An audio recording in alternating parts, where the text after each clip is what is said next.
가장 괴로운 속삭임은 이것일 것이다. 후회.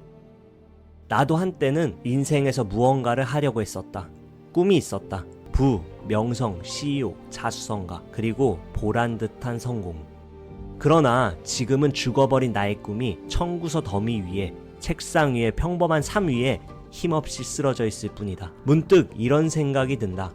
나는 살아있지만 살아있지 않다. 무언가 잘못되었다. 도대체 나의 꿈은 어디로 간 것이며 나는 지금 무엇을 하고 있는 것인가. 하지만 이런 생각을 오래 할 겨를이 없다. 다시 현실이라는 틀 안에 갇혀 먹고 살기 위해 움직여야 하기 때문이다.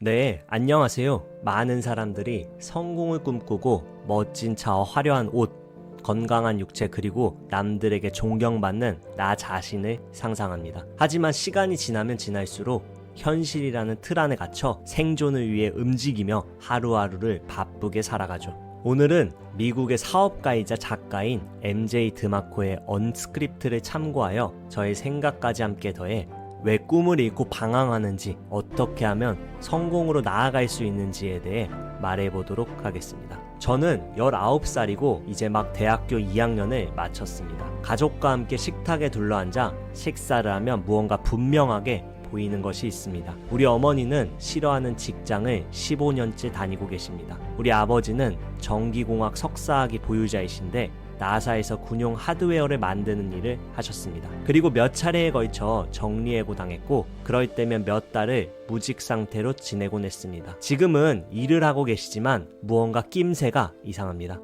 두 분은 전혀 행복해 보이지 않습니다. 그분들에게서 생명력이 빠져나갔습니다. 열정도 꿈도 목표도 없습니다. 늘 똑같습니다. 매일매일이 그날이 그날입니다. 네, 그렇습니다. 대부분 매일매일이 똑같은 날의 반복입니다. 매일 같은 알람 소리를 듣고 일어나 살기 위해 입에 뭐라도 허겁지겁 넣고 커피라는 각성제로 천근만근 무거운 몸과 정신을 겨우 붙잡고 모든 기력이 빠진 채로 집으로 돌아와 잠시 휴식을 취합니다. 하지만 그것도 잠시, 갑자기 문득 쌓여있는 각종 청구서와 신용카드 대금, 남은 융자금 생각에 고통받으며 지겨운 내일이 시작되죠. 나도 한때는 꿈이 있었고 성공하고 싶은 욕심이 있었는데 왜 이렇게 됐을까? 어린 아이들은 항상 하고 싶은 것도 많고 꿈이 있습니다. 저에게도 어렸을 적 꿈이 많았죠. 달리기가 빨랐던 저는 한때 축구 선수가 되고 싶었고 사업을 하시던 아버지를 보고 사업가가 꿈이기도 했습니다. 그 당시에는 당연히 사업가가 뭔지도 몰랐겠지만 말이죠. 하지만 어떤 꿈을 꾸고 무엇이 되고 싶은 것과 상관없이 어머니에게 돌아오는 답변은 늘 똑같았습니다. 공부 열심히 해서 좋은 대학에 나와 전문직이나 대기업 같은 안정적인 직장에 들어가는 것이 최고란다. 저희 어머니를 포함해 모든 부모님들의 바램은 당연합니다. 본인들은 힘들고 치열하게 살았지만 자식들만큼은 편안하고 안정되게 살았으면 하는 바램이지요. 그들은 경험적으로 공부를 열심히 해 좋은 대학에 나오면 최소한 연봉이 높은 직장에 들어갈 확률이 올라간다고 생각했습니다. 그들의 생각은 맞습니다. 하지만 몰랐던 것이 있었죠. 그렇게 누구나 원하는 좋은 대학과 좋은 직장으로 이어지는 그 코스야말로 스스로를 속박하는 족쇄를 차는 것임을 말이죠. 극소수의 기득권층이 만들어 놓은 틀 안에 갇혀 자유와 부를 잃는 길이라는 것을 말이죠. 지금 우리에게는 주 5일제 근무가 당연하지만 예전 주 6일 48시간 근무에서 주 5일 40시간 근무로 줄이는 정책이 시행되던 시기가 있었습니다. 당연히 기업들은 반발했고 미국 자동차의 왕 헨리 포드는 근무 시간을 줄여도 왜 보수를 그대로 유지했는지 그 이유를 1926년 월드워크 잡지의 인터뷰에서 이렇게 말했습니다. 여가가 소비에 미치는 영향을 고려할 때 주 5일 근무는 정말로 필요합니다. 상품을 대량으로 소비하는 사람들은 바로 그것을 만드는 사람입니다. 이 사실을 우리는 결코 잊어서는 안 되며 이 사실은 번영의 비법이기도 합니다. 주 5일을 근무하는 사람들은 주 6일 일하는 사람들보다 더 많은 소비를 할 것입니다. 여가 시간이 많을수록 더 많은 옷이 필요할 것이며 음식도 더 다양하게 먹을 것입니다. 그리고 당연히 각종 서비스들도 더 많이 필요로 할 것입니다. 이렇게 증가된 소비는 지금보다 더 많은 생산을 요구할 것입니다. 사람들이 일자리가 없어서 비즈니스가 천천히 돌아가는 것이 아니라 빠르게 돌아갈 것이며 이것은 더 많은 일자리를 창출하고 결과적으로 더 많은 이윤을 창출할 것입니다. 헨리 포드는 알고 있었습니다. 대부분의 사람들은 정해진 틀 안에 갇혀 일하고 소비하는 행동을 반복할 것임을 말이죠. 물론 공부를 열심히 하고 좋은 대학을 나오고 멋진 기업에 들어가는 것은 대단한 일입니다.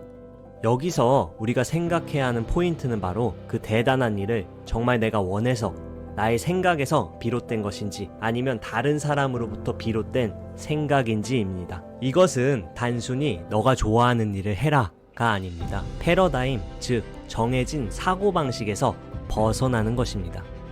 누구나 이렇게 하고 누구나 이것이 옳다고 하고 누구나 부러워하는 그것을 의심해야 합니다.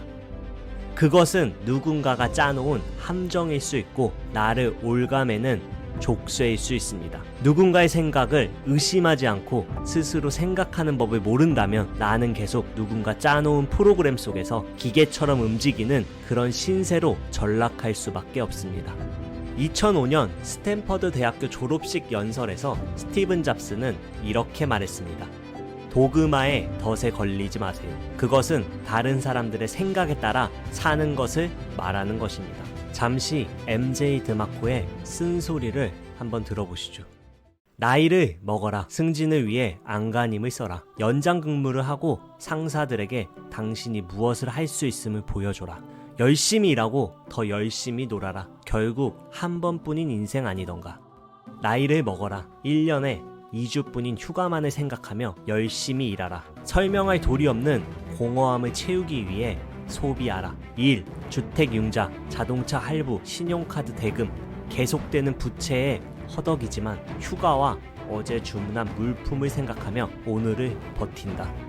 나이를 더 먹어라. 자식을 낳고 책임져야 하는 것들이 늘어난다. 늘어난 책임감 때문에 빚에 대한 시각이 바뀐다. 재무 설계사들이 알려주는 조언을 따른다. 수입의 10%를 저축하고 주식과 펀드에 투자한다. 그리고 매일 기도한다. 떨어지지 않기를. 나이를 더 먹어라. 자녀 대학 교육을 위해 더 열심히 일하고 더 열심히 아낀다. 더 적은 것에 만족하고 쿠폰을 잘라 모으기 시작한다. 그렇게 열심히 살다 보면 자식들 결혼도 시키고 20년 동안 열심히 융자 갚은 집 한 채 소유하여 살 수 있을 것이다. 주름이 파이도록 나이를 더 먹어라. 당신의 자녀들이 좋은 성적을 받고 좋은 대학에 가서 좋은 직장에 취직하라 말하라. 그렇게 당신처럼 벗어날 수 없는 노예의 삶에 반복하라고 우겨라. 자, 이제 죽을 시간이 가까이 왔다. 그리고 후회하라. 남들 같은 평범한 삶이 성공이나 행복을 가져다 주지 못했다는 불편한 진실을 직면하라. 더 많은 일, 더 많은 저축, 더 쥐어짜는 절약으로 이루어진 그 삶은 과연 누굴 위한 삶이었을까? 네, MJ 드마코의 이 강력하게 뼈 때리는 말들은 정신이 번쩍 들게 만들죠.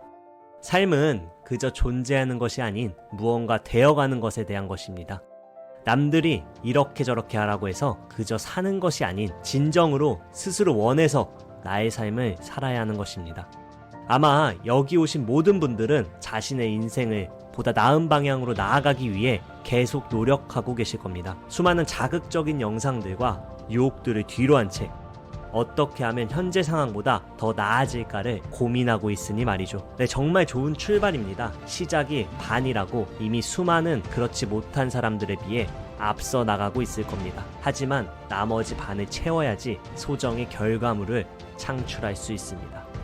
그렇다면 나머지 그 반은 무엇을 해야 할까요? 그것에 대한 내용을 듣기 전에 잠시 재미있는 일화를 한번 들어보시죠. 어느 주유소에 드러누워있는 게으른 개에 대한 오래된 이야기입니다. 날이면 날마다 그 개는 같은 자리에 드러누워서 끙끙거렸다. 주유소에 올 때마다 개가 칭얼거리는 소리를 들은 어느 손님이 주유소 직원에게 물었다. 이봐요, 저 개 어디 잘못된 거 아니에요? 그러자 직원이 대답했다. 아, 못 위에 드러누워서는 아프다고 저러는 거예요. 황당해하며 손님이 물었다. 그러면 왜 일어나질 않는 거죠? 직원이 이렇게 대꾸했다. 아직 덜 아픈 거죠. 대부분의 사람들은 성공, 부, 시간적 자유에 대해 관심이 많지만 결코 실행의 첫걸음을 떼지 않습니다. 왜 그럴까요? 아직 덜 아프기 때문입니다. 미국의 전설적인 동기부여 전문가 짐 론은 이렇게 말했습니다. 누구나 두 가지 중 하나의 괴로움을 겪어야 합니다. 하나는 수양의 고통이며 하나는 회한의 고통입니다. 선택의 몫은 나 자신에게 있습니다. 성공으로 가는 길에는 지름길이 없습니다. 마법과 같은 주문은 나에게도 여러분에게도 그 누구에게도 일어나지 않습니다. 다이어트에 성공하는 유일한 방법은 꾸준한 운동과 관리된 식단입니다. 어느 흰색 가운을 입은 의사가 나와서 이상한 알약들을 내밀어 본들 줄어드는 것은 여러분의 살이 아닌 여러분의 잔고입니다. 어느 날 금이 환영하여 나타난 어렸을 적 친구를 보며 회사에서 무시받고 인격 모독을 들어도 그만두지 못하는 나의 현실을 보며 나도 뭔가 바뀌어야 하겠다는 그 굳은 의지는 주말에 있는 친구들과의 술 약속으로 잊혀집니다. 꼬박꼬박 들어오는 월급과 기본적인 의식주를 해결할 수 있는 평범의 안락함은 앞으로 나아가겠다는 나의 꿈을 잊혀지게 만들죠. 지금 내 주변 사람들도 다 그렇게 고만고만하게 살고 있고 나도 크게 부족함 없이 살고 있으니 가끔 모여 소소한 행복에 대해 토론하며 마치 작은 것에 만족하는 것이 옳은 것이라고 서로를 위로하며 세뇌시킵니다. 눈을 감고 곰곰이 생각해보세요. 여러분이 진정으로 원하는 것이 무엇인지, 그리고 그걸 이루기 위해서 무엇을 희생해야 하며 무엇을 해야 하는지. 성공은 무엇을 시작하기에 대한 것보다 무엇을 그만두기에 대한 것일 때가 많습니다. 다이어트로 예를 들면 어느 헬스장 센터를 등록을 하고 어느 트레이너가 잘 가르치는지 알아보고 일주일에 얼마나 운동할지를 정하기보다 맛있는 초콜릿과 밀가루 음식을 그만 먹고 편안한 택시를 타는 것을 멈춰야 합니다. 내가 지금 누리고 있는 즐겁고 편안한 당연한 것들은 잠시 그만두고 포기해야 할 각오를 해야 한다는 것입니다. 나중을 위해서 혹시 모르니까 이것도 하고 다른 누군가의 관계도 지속적으로 유지해야 하는데 라고 생각하지 마세요. 나중보다 중요한 것은 바로 지금입니다. 지금 무엇을 하느냐가 하나 두 개 모여 여러분의 미래를 만드는 것이며 다른 사람들은 그 모습으로 당신을 평가할 것입니다. 당신이 보았던 그 부러워하던 그 사람들처럼 말이죠. 여러분의 삶에 조금이라도 변화하는 계기가 되었으면 하는 바람과 함께 오늘은 헬렌 켈러의 말로 영상 마무리하겠습니다. 당신이 가는 길이 험난하고 느리게 느껴질 때조차 멈추지 마라. 노력은 당신을 성공의 길로 이끌 것이다. 감사합니다. 지금까지 건강한 하루였습니다.